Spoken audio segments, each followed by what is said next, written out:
Hey guys, my name is Dolph. Most of you are probably already aware that the patch notes finally came yesterday. At least it was yesterday for me. I don't know what time zone you live in.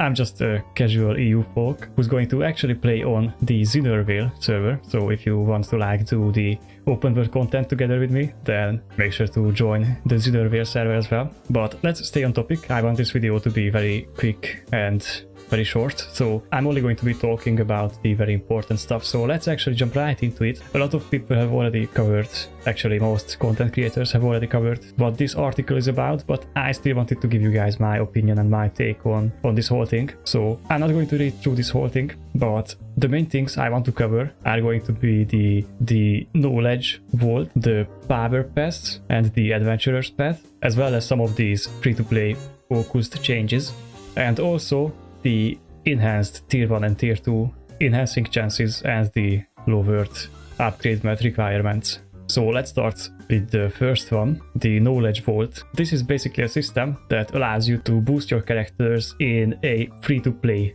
way, pretty much. You unlock this after completing the story of Northern, so you are required to have level 50. You also need to have done your first steps quest, which unlocks your stronghold. And if these conditions are met, then you can do the quest in your stronghold that's given to you by your butler that unlocks the knowledge vault system. What this system does is it basically takes your character, let's say your level 10 character, and it boosts the character up to level 50 in the matter of about 8 hours in exchange for gold, and in Korea it costs 600 gold, I believe, to boost a level 10 character to level 50. Keep in mind that you cannot do this endlessly, and I believe it works something like if you level one character to 50, then you can boost another to 50, and in order to be able to boost another to 50, you need to have again leveled another character to 50. But I think that this is how it works in Korea, but I'm not actually sure about that. But still, this feature is something that's very nice, and I am going to be 100% utilizing this to save time, because I'm going to be playing on my main most of the time, and in the meantime I can use this system to boost more characters up to 50, so I can start working on them in the near future. And this is also a feature that was not added to Russia, so we should feel special that our version has this feature. I'm really happy about it. You can also skip post 50 content with this. On our launch it seems like you can use this feature up to Phaeton, so you can actually skip item levels with this as well, but some of this is not really worth doing because it still costs you gold, and most of the times it only skips content that takes you, I don't know, a few hours to do, maybe like 2 to 3 hours, and it still takes a lot more time than that. So if you're going to do it anyways, if you were planning to do it, then I think it's better to just go ahead and do it, because you save not just time, but very importantly gold as well.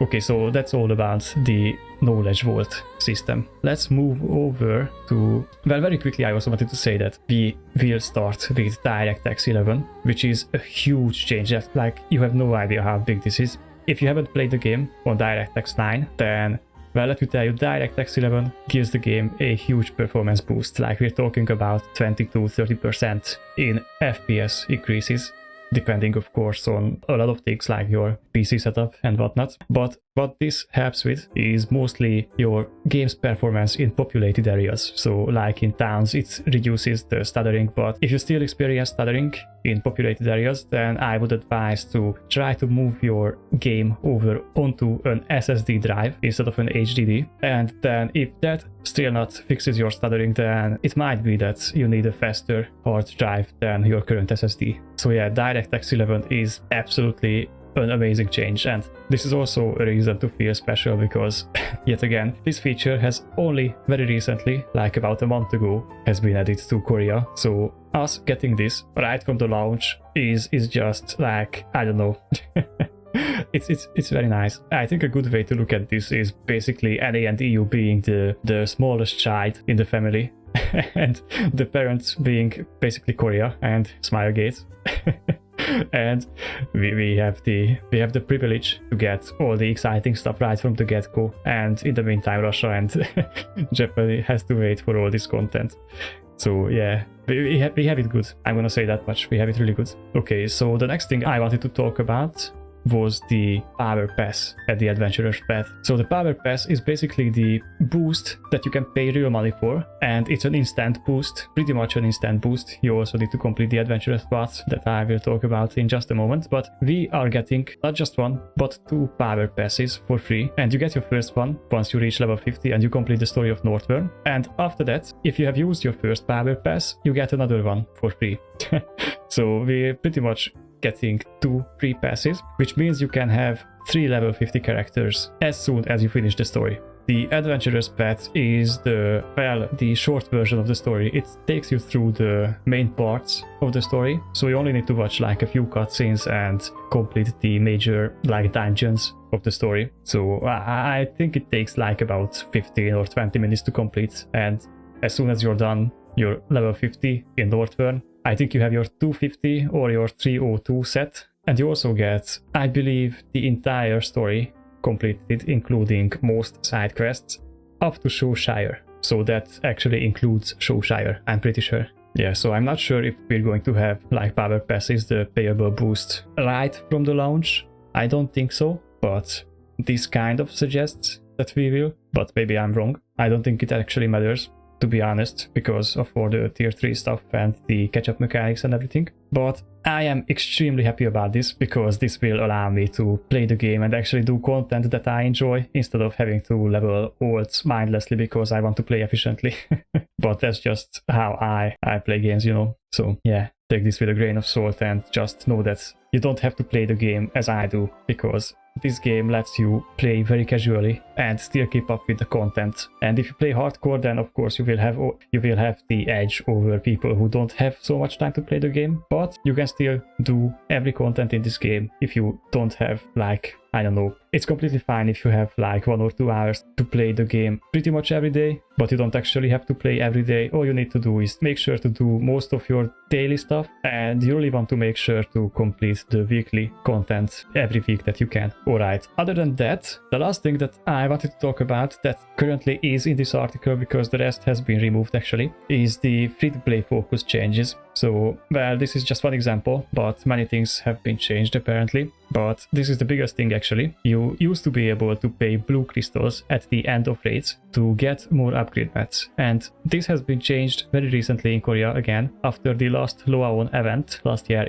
towards the end of December. And now you can pay gold instead of the crystals, so you can't actually pay crystals anymore, and you have to pay gold if you want more upgrade mats. And of course you get gold from the raids, so you can use that gold for more rewards. This basically almost completely removes the pay to win function of this system, because in the past you could have bought royal crystals and exchanged them for blue crystals and pay that for upgrade mat, which is, well, arguably very pay to win. But now you can pay the gold that you get from the raid for more upgrade mats, so even if you're a free-to-play player, you can completely utilize this system. Yes, there's also a lot of other changes, so if you like this stuff, make sure to read through this whole thing. And I also have another recommendation after this whole thing, but very quickly before that, I want to cover the increased enhancement chances in tier 1 and tier 2, because not just in tier 1, but also in tier 2, all the way from +0 enhancement to +15, you have 100% success chance on your enhancements. And not only that, you also have decreased upgrade mat requirements.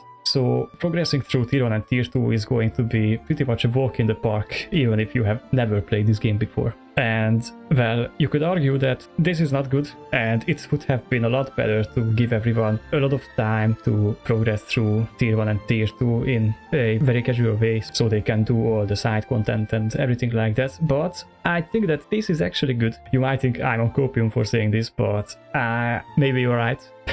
But I'm still happy with this, because, well, let's take a look at it this way. If you're completely new to the game, you don't really care about how fast you actually progress through the game. All that you actually care about is that, well, you can do every content in the game at your own pace, and also you can complete the content with your friends, right? So let's say your friend has already played this game before and you're completely new to the game. He's going to be in tier 3 in the matter of, well, days or weeks, most likely. That's my guess. And even without his help, you can probably get there in maybe a month. But if you're an experienced player like me, you can help your friends to get to the same point as you are, and you can start doing the endgame content together very soon after the launch, which is, I think, really great, because I know that there are some very cool abyssal dungeons in tier 1 and tier 2, and also a lot of side content that's really fun. But you can do the side content whenever you have the free time to do so, and also as you're progressing through tier 1 and tier 2, you also want to do the abyssal dungeons before you're going to the next tier, because they,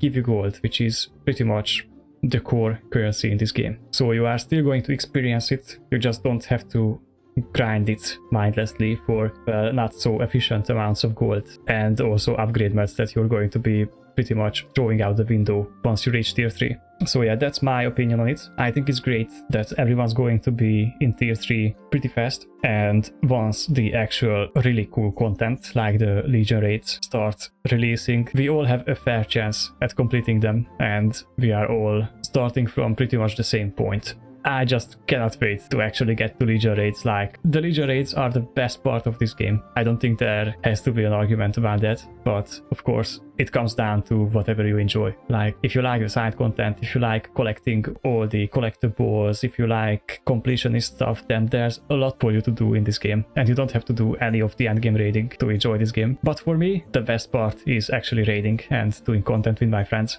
and like learning mechanics and completing extremely hard content. That's the most fun part for me. So that's what I'm looking forward to most. And I think it's great that everyone has a fair chance at attempting to complete this content. Okay, so I said that I have a recommendation for you, and I have linked you guys the stream from yesterday with a timestamp in the description, at the top of the description to be exact. And it's right where the interview with Gold River, the director of Lost Ark, who is the brain behind Lost Ark pretty much. He's the whole creator of this game. So the link in the description takes you pretty much to the beginning of the yesterday's interview with Gold River. And I would like you to watch it, to take your time and just, I don't know, listen to it in the background or just watch it in whatever way you like. He has some very nice information for you, and I think that just listening to what he has to say to us, the Western market for this game, is really nice and very humbling, and I just love him. I just love him as a person and as the director of this game. I'm really happy that he is the person behind all this, because he's doing a great job and I really appreciate him. With all that said, thank you guys for being a part of this journey, and I really hope that we can enjoy Lost Ark together. It's going to be an amazing experience for the foreseeable future, and I just cannot wait to do content together with you guys, as well as to keep making content for you guys, not just here on YouTube, but also over on my Twitch channel at twitch.tv/Nemdolf. I'm going to be streaming today in just a few hours, and I'm going to be streaming for about, well, at least 12 hours, maybe more, we shall see. I have lots of content planned for YouTube in the future. Even this week, I have some very cool stuff planned, and I really think that you guys will enjoy it, and that you will also look forward to whatever content I will be uploading on my YouTube channel. And if you do, don't forget to subscribe to the channel. It's already been an amazing journey making content for you guys, and I think thanks to this amazing game and to this amazing community that's forming right now, we will have a great time playing this game. I wish you guys lots of fun and love while playing Lost Ark, and I hope to see you guys in game. Thank you guys very much for watching, and I will see you all next time.